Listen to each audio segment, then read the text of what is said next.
Hi everyone and welcome to my channel. May mga gusto tayong ikabit sa ating mga sasakyan tulad ng dashcam o kaya naman tulad nito. Pero ang problema, hindi natin alam kung paano. Tara, samahan niyo ako at ipapakita ko sa inyo step by step kung paano ito ikabit.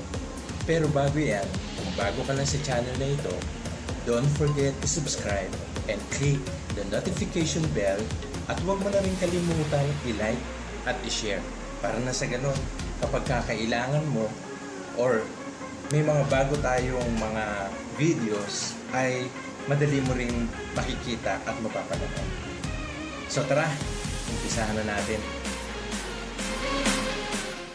Ihanda na rin natin ang mga kakailanganin nating gamit sa pagkabit ng DRL flexible LED light strip tulad ng wire cutter, scissor, cable tie, Phillips screwdriver, heat-resistant Coroplast adhesive cloth tape, T-top male-female insulated wire quick splice terminal connector set, soldering iron with lead and soldering paste, rag or basahan at alcohol.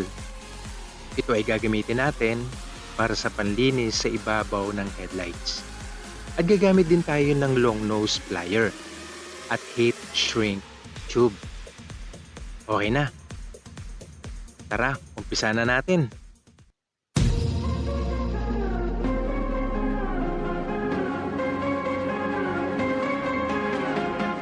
Ang una muna natin gagawin ay linisin ang ibabaw ng ating headlights.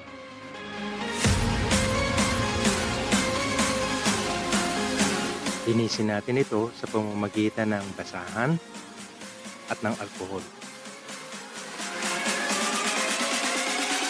At matapos nito, ilagay na natin itong ating LED light strip.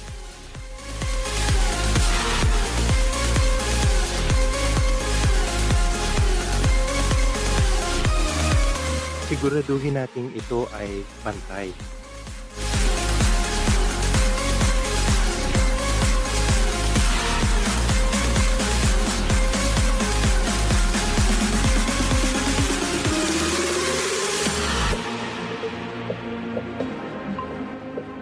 I-secure natin itong mechanism ng LED lights.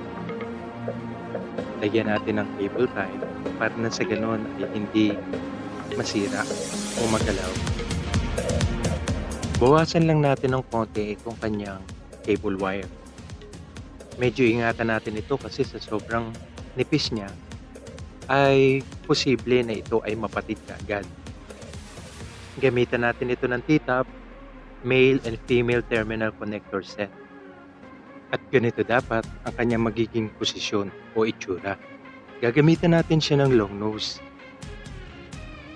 Na sa ganon, sa loob nito ay hindi siya magiging mauga o magiging maluwag.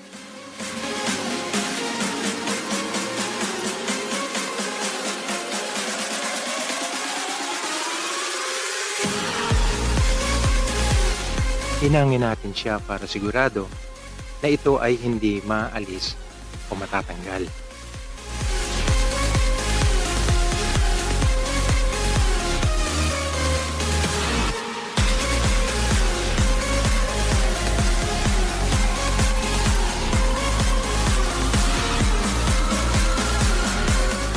Ito naman yung DRL ng ilaw ko. At dito ko siya itatap. Yung pula at ang itim. Yung pula, ito yung positive at yung itim, ito naman yung negative. At yung kulay yellow naman ay itinap ko doon sa aking signal light.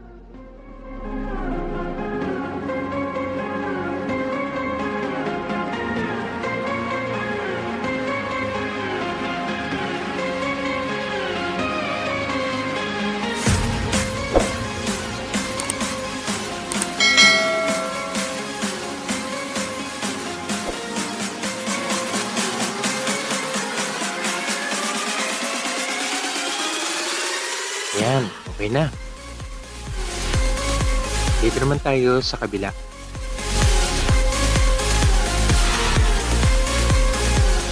same procedure lang ang ating gagawin. Lilinisin ang ibabaw ng headlights para na sa ganon masiguro natin na wala itong dumi.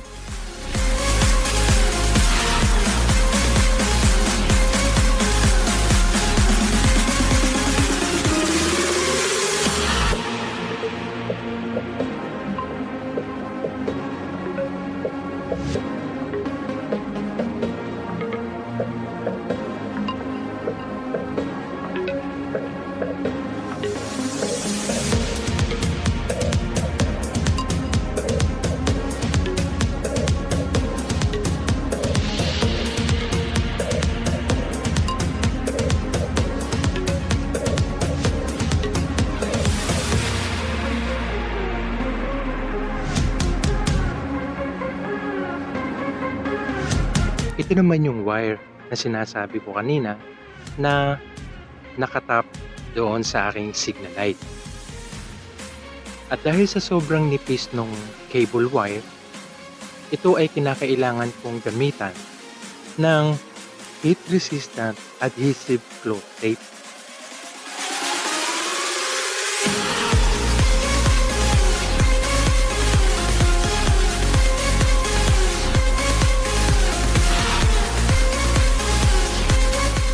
Ito naman yung male.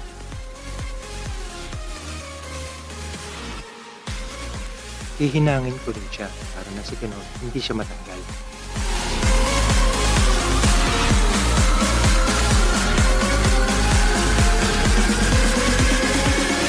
Ayan na siya. Nilagyan ko rin siya ng heat shrink tube, yung kanyang bandang ibabaw.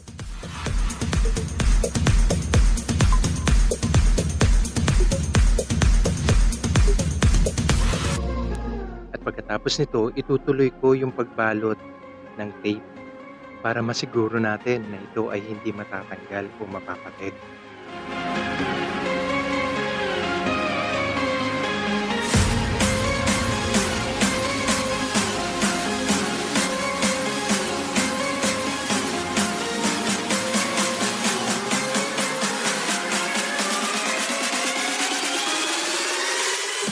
At ito naman yung wire na color red and black. Nilagyan ko rin siya ng heat shrink tube dahil sa sobrang nipis niya. Kinakailangan natin itong ma-secure. At pagkatapos nito, babalutan ko rin siya ng tape para siguradong hindi siya mapapatid o madaling masisira.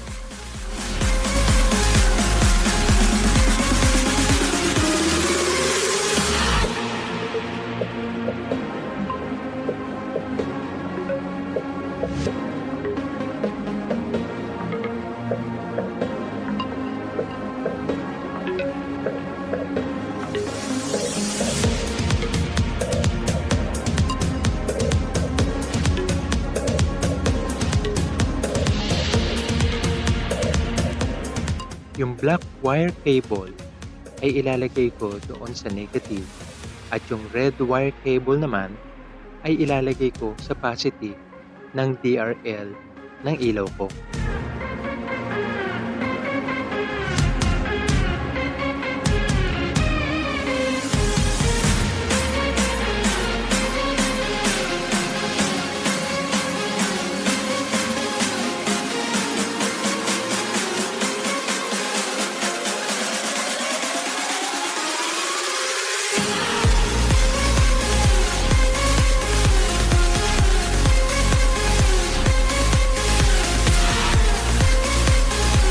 Kailangan ko rin itong i-secure. Kaya lalagyan natin siya ng tape.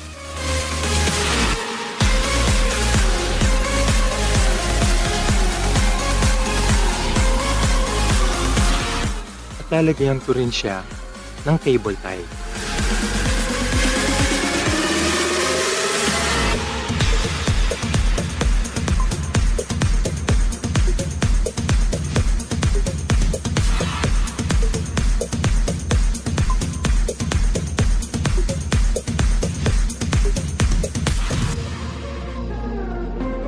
Ikabit na natin.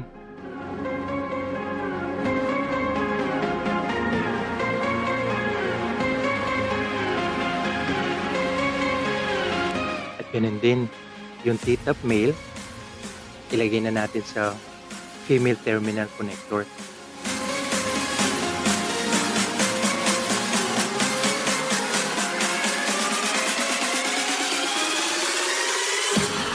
Ayan, okay na.